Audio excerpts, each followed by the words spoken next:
chamou para marchar, foi ele lá para a Serra Mantuí.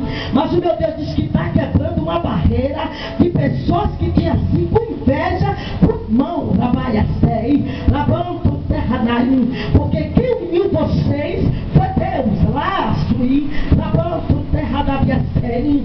Eu vejo uma malinha pequenininha para poder Deus, porque essa malinha, porque a surpresa é pequena, mas para os teus olhos vai ser grande. Raia, Serra, Manto, Terranaim. Deus leva o seu povo debaixo da graça, leva o seu povo debaixo do manto. Recebe aí, meu Pai, o teu povo. Consagra, meu Pai, esse trigo e este mel. Quando o teu povo, meu Pai, beber deste mel, será sabor de mel a vitória do teu povo.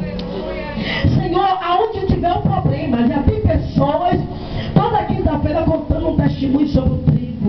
Eu te peço, Deus, que esse trigo, no que está nas minhas mãos, não é para mim, é para minha filha que eu vou levar amanhã. E tu, meu Pai, esse trigo que o teu povo está levando, há de uma mudança e uma história. Leva o seu povo debaixo da graça do manto, que a graça de Deus Pai, que a comunhão divina do Espírito Santo esteja com todos. Diga amém. Vai debaixo da graça do Senhor.